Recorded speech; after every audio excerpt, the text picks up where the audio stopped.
अस्सलामुअलैकुम रहमतुल्लाह। Welcome to राहत मेक्स लाइफ इजी। अल्लाह सुब्हान ताला आपको सुख सेहत और आसानी अता फरमाए।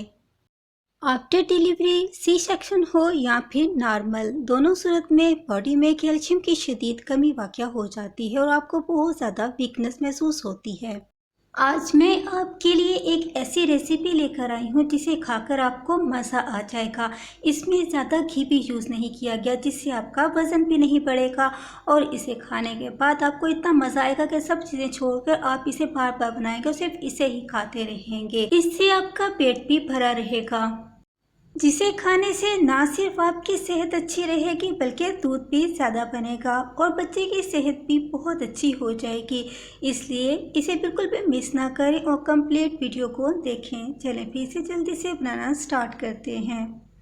आज मैं सी सेक्शन वालों के लिए रेसिपी लेकर आई हूँ। सी सेक्शन वालों को घी ज़्यादा अलाउ नहीं होता। मैं यहाँ पर 2 टीस्पून घी ऐड कर रही हूँ। आप चाहें तो कम भी ले सकते हैं। अगर आप चाहें तो घी के बगैर भी ड्राई फ्रूट्स को रोस्ट कर सकते हैं। मैंने यहाँ पर बहुत ही कम घी लिया है। अब मैं इसमें चंद ड्राई फ्रूट्स ऐड कर लूँगी। मैंने यहाँ पर फूल मखाने, पम्पकिन सीड्स, बादाम और चार मगज़ का यूज़ किया है। साथ ही मैंने यहाँ पर कोकोनट भी ले ली थी। आप अपनी चॉइस के मुताबिक कोई से भी ड्राई फ्रूट्स ले सकते हैं। हम इन्हें लो फ्लेम पर थोड़ी देर के लिए रोस्ट करेंगे। हमने इन्हें ओवर कुक नहीं करना, हम इन्हें थोड़ा सा ही रोस्ट करेंगे। ज़्यादा रोस्ट करने से ये जल जाएंगे। उसके बाद हम इसका फ्लेम ऑफ कर देंगे। अब हम इसमें 1 टेबलस्पून खसखस का ऐड कर लेंगे। खसखस को हमने गरम पैन में ऐड किया है। इसे थोड़ा सा मिक्स करने पर ये अच्छा सा इसी में रोस्ट हो जाएगी। खसखस को आप ज़रूर ऐड करें क्योंकि खसखस के बहुत से फ़ायदे हैं। इस रेसिपी में ऐड करने से आपको खसखस के बहुत ज़्यादा फ़ायदा मिलेगा। खसखस वैसे भी बड़े बुज़ुर्गों के लिए और ख़ास तौर पर प्रेगनेंसी में बहुत ज़्यादा फ़ायदा देती है और इस रेसिपी में ऐड करने से इस रेसिपी का जायका बहुत ज़्यादा बढ़ जाता है और आपको इसका बहुत ज़्यादा फ़ायदा भी हासिल होगा। हमारी खसखस इसी में हल्का सा मिक्स करने पर अच्छी तरह से रोस्ट हो चुकी है। अब हम लेंगे आधा कप साबूदाना, क्योंकि हम इस रेसिपी को साबूदाना के साथ बना रहे हैं।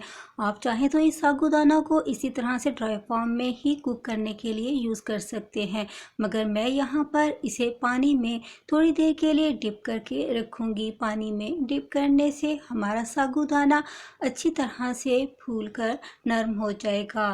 देखें ये कितना अच्छा सा थोड़ी देर डिप करने पर सॉफ्ट हो चुका है। अब ये बहुत आसानी के साथ और जल्दी से कुक हो जाएगा। चलें अब हम इसे कुक करने के लिए रखते हैं। अब उसी पैन को हम गैस पर रखेंगे और पानी में डिप किए हुए साबूदानों को, जो कि फूल चुका था, अब हम इस पैन में निकाल लेंगे। इसमें हम घी का यूज़ नहीं कर रहे क्योंकि ये हम सी सेक्शन वालों के लिए बना रहे हैं। अब हम साबूदाना में 2 कप पानी का डाल देंगे। मैं इसे पानी के साथ बना रही हूँ। अगर आपको ये दूध में खाना पसंद है तो आप इसे दूध में बना सकते हैं। हाँ, अगर आप चाहें तो इसमें 1 कप दूध और 1 कप पानी का भी यूज़ करके इसे पका सकते हैं। पानी डालने के बाद हम इसे एक दफ़ा अच्छी तरह से मिक्स कर लेंगे और इसका फ्लेम हम कर देंगे अब लो फ्लेम पर ही हमेशा साबूदाना को पकाया जाता है। इसे हमने पहले से पानी में भिगो रखा था, इसलिए जल्दी ही पक जाएगा।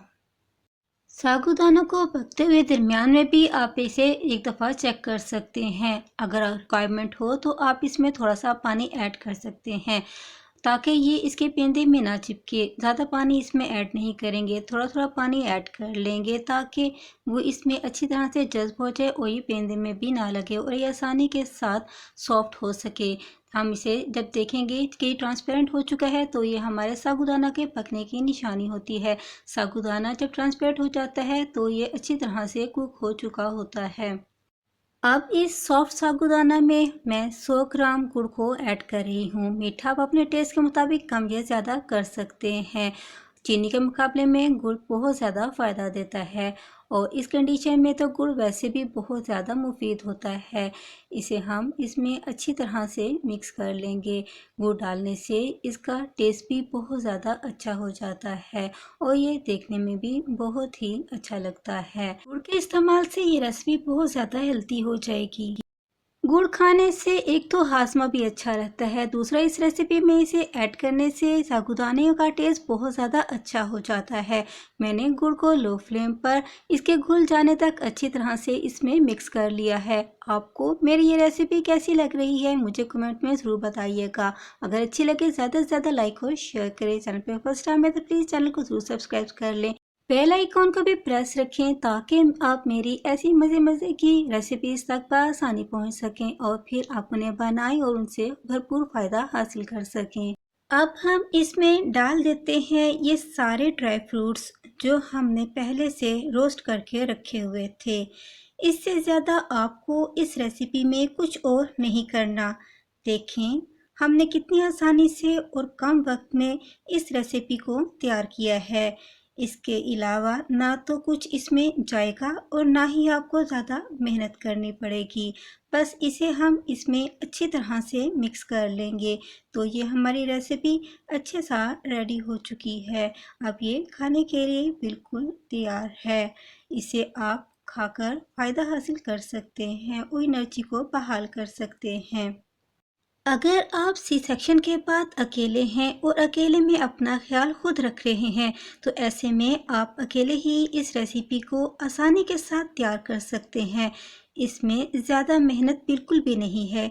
ये आसानी से लजीज एनर्जी से भरपूर रेसिपी बहुत जल्द तैयार हो जाती है। साबूदाना की बहुत ही टेस्टी मज़ेदार सी मीठी रसीली पानी से बनी खीर आप ज़रूर बनाकर खाएं। मैं आपको गारंटी देती हूँ अगर आप साबूदाना खाना पसंद करते हैं तो ये रेसिपी आपको बहुत ज़्यादा पसंद आएगी। जितनी ये देखने में सिंपल है खाने में उससे कई गुना डिलीशियस है। आप इसे घर के बुज़ुर्गों को भी बनाकर दे सकते हैं, उनके लिए बहुत ज़्यादा फ़ायदेमंद है। आप अगर प्रेग्नेंट नहीं भी हैं वैसे ही खाना चाहते हैं तो भी आप इसे ज़रूर बनाकर खाएं और बच्चों को भी खिलाएं। ये बहुत ही ज़्यादा फ़ायदेमंद है और खाने में टेस्टी है। कैल्शियम से भरपूर रेसिपी जो हड्डियों और जोड़ों की दर्दों में भी बहुत ज़्यादा मुफीद है। कद को बढ़ाने में भी बहुत ज़्यादा मदद देगी। आप इस रेसिपी को बनाएं, खाएं और इंजॉय करें। खुश रहें, खुशियाँ बांटें। अस्सलामुअलैकुम।